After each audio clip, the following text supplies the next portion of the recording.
3, 2, 1. Boom! And welcome to the Big Honker Podcast Did You Know segment, brought to you by Mallard Bay. I'm Jeff Stanfield with the world famous Andy Shaver. Oh, shit, wrong one. That's the Did You Know. I'll get it down. We got to have Dad. That was Dad's favorite saying, Did you know? Well, we never recorded that, so. I think in some of the old episodes, I bet there is some. I'm going to have to listen back to them. Scourge them, Jeff. Scourge them. So we'll go back and listen to them. Did you know? That's what he'd always say. Yep. So tell me what my Did You Know is today. Okay, I've got two for you. One is going to be really quick. One is a bit of a story. So, did you know? This is kind of a no-brainer, but did you know that America is one of only two, there's only two countries in the entire world that give a fuck about their lawn? I did not know that. America and Australia Are the only two places the rest of the world does not give a shit about what their yard looks like. It is a hunk of grass. They'll mow it occasionally. The lawn care industry in America, I'll start with Australia. The lawn care industry in Australia is estimated, they couldn't get the numbers exactly, but it's estimated to be around $3 billion. It's around a $3 billion industry in Australia. Guess. I'm going to say $100 billion in America. 75. I knew it was a lot. $75 billion industry. No other country is even close. So there's two. I never have thought about that. One of two. Lawns are uniquely American. And it's geographical too, because when we were in Seattle and on the West Coast, those people don't take care of their yards like we do either. And I was really surprised by that. Yeah. I wonder if it's because... And I'm sure there's some people in Washington that take care of their yards, right. So just don't... But we stayed on the West Coast, and there wasn't that many people that took care. Like in our even in our little town, there are a lot of people that take pride in their yard. Yeah, and we're one of them. Both of us are. Well, I'm having hell with my yard. That's how this even came up. I'm having hell with my yard. So, that's how I even got to researching this. But I wonder if it's because we have we're an advanced society, we're a rich society, and we also experience a lot of drought here. You know what I mean? Like there's a lot of places like other countries, it rains all the time. It's easy to grow a yard. Well, your neighbor's got the best yard in town. Yes, he does. Craig Bosworth has got the best yard by far in Knox City. Yeah. And I'm jealous of him because he beats my yard and we have a pretty good yard. Right. But his yard is impeccable. Yeah. Really, it's very, very good. So anyways, that's interesting. But it's all built into American pride and competition. Really interesting. You get somebody on your block that's got a better yard, and you're like, I'm going to beat that motherfucker this year. Oh, there's no doubt we've got a big dick syndrome in our put country. Out a little bit more pre-emerge, a little bit more fertilizer, and just... Do you remember Nick Wiles telling us the story about his brother-in-law? No. His brother-in-law likes to work in his yard all the time and takes pride in it. Right. And Nick and them made up some fake yard of the year, and they would go and put it in some shitty yards where it's on his way to work, and would get him pissed off every day. Right. My God, my yard's a lot better than theirs. Way better than motherfuckers. That's an interesting fact. I'm going to give you one real quick. It's not, I mean, it's kind of one of those no-brainers once you hear it, but it makes sense. That's very interesting. Did you know? Did you know honey is the only food that shelf life is forever? Yes, I did know that. Well, fuck you then. That bee guy told us. I didn't pay attention to that part then. Yeah, he told us. It doesn't go bad ever. They've gotten containers of honey that they have found in the from the pharaohs in the under the pyramids. Right. Still good? Still good. Now, would you be that one guy that want to test it and see? No. Me neither. I wouldn't want to do that. But did you know champagne don't last forever? No, I did not know that. You've got to flip it around, and you got to have the cork bottle down where it's on the cork. Otherwise, you're just going to be drinking vinegar after about 20 years. Made another Negroni last night. Is he better? Rory White told me a couple tips. He said add fresh squeezed orange juice in it, about 2 tablespoons full. So you squeezed orange juice? Oh, yeah. I squeezed orange juice. Did it make it better? It was better. Still something you wouldn't order? I would order it just to see if I'm really fucking, like how far off I actually am as far as making a Negroni. Rory even said it's kind of an acquired taste. So a scotch.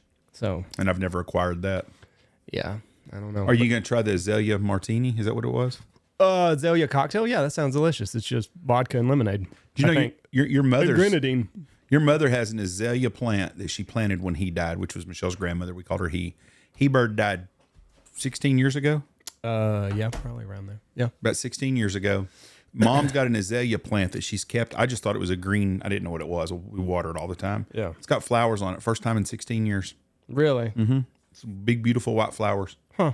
First, I don't know why it's bloomed this year, but it hasn't bloomed in 16 years. They're beautiful. Maybe it's like the cicadas. Right. Comes in. All right. My last did you know? This is a bit of a history. This is kind of not a history lesson, but it's just a interesting incident that happened in history that not many people know about, because I didn't know about this until last night. Have you ever heard of the Dyatlov Pass incident in Russia? The what? Dyatlov Pass. Dyatlov? Yep. No, Dyatlov. Yeah. That's pretty close, I bet, spelling. I did not. Okay. So, we got to go back to 1959. February 1959. Ural Mountains. There is a team of mountaineers, 9 people. And they're all very, very experienced mountaineers, very experienced hikers and skiers. And there's like a big summit that they're going to try. They're on break. They're all students and they're all on break, and they're going to climb this mountain. And it's going to be challenging. They know that going in. So they've got different checkpoints along the way. They make the first one, relay back to base or whoever. They've safely made it to the first checkpoint. They do not make it to the second checkpoint. So enough time goes by, a couple days, have not heard from the Dyatlov group. So they send a search and rescue party. And in between the first and second checkpoint, they find their tent. And the Dyatlov party cut themselves out of that tent in a hurry. It's in the middle of winter. It's February in Russia on a mountain, extremely cold, lots of snow, and they cut their tent open from the inside. And then they start finding bodies. They left everything behind. All the cold weather gear is in the tent. There's axes in the tent. There's knives in the tent. Of the 9, I believe that, and I can check it here because I've got something pulled up. Of the 9, I think only 3 or 4 succumbed to hypothermia. The rest of them had blunt force trauma to their skulls. 2 of them were found by a tree. Their hands were bludgeoned, bloody. The tree had human flesh on the tree where they were trying to climb up. One of the girls had her tongue removed while she was still alive because autopsy revealed that she had about 1 liter of blood in her stomach. So she was still alive when her tongue was taken out. 2 of them had their eyes removed. 1 of them had their nose removed. All of them were, I think 2 or 3 of them were completely naked. And all of them had on like a hodgepodge of clothing. So men were wearing like something of a woman, and women were wearing like boys' boots. So they left the tent in a hurry. They left everything behind. So, upon further investigation, they all had radiation on them somehow. No, that's one interesting fact that there's no answer to. Spaceship. So there's another group that is below them on the Ural Mountains.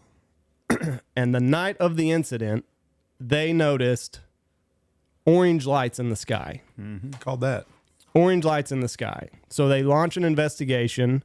The guy that is in charge of the investigation, the KGB tells him, leave that out of your report. Don't mention the orange lights. So you can go online. Like there's a shitload of... So they never come up with any proof. So their final verdict was that they met an unknown compelling force of nature, an unnatural force of nature. Fractured skulls, or missing tongues, cranial fractures, frostbite, hypothermia, and then they close the case. So, not much of a did you know? I guess it's a did you know of the Dyatlov Pass incident. Because I never was. A compelling force of nature. That's very interesting. So they found radiation on them. That's what gave it to me. Lights in the sky. And then, so that was another thing. One of the guys, he took a camera. And he photographed the entire expedition, which probably didn't last very long. he took that from the tent. Didn't take his cold weather gear, but he grabbed his camera on the way out. And that was the last picture he took right there. Looks like a Bigfoot picture. Nothing, just a blur. Well, they said, well, it's in the middle of the night. And they don't know if these are the orange lights that he tried to get a picture of. They also speculate that it could have been the Russian Yeti that did this. So Sasquatch. So they were all kind of strung out. They found 3 right off the bat, 2 or 3 right off the bat. And then the others went to a cave where they all died of weird injuries. That's very interesting. The Dyatlov Pass. So it's not just here that see the UFOs. It's also, but they don't know. I mean, they don't know if they stumbled upon like a Russian KGB site that nobody was supposed to know about. I mean, they just don't really know. But something scared them bad enough to where they cut open the tent and they all jetted. That's the tent. That's interesting. Did you know? Really good deal. Did you know? Brought to you by Mallard Bay. Yep.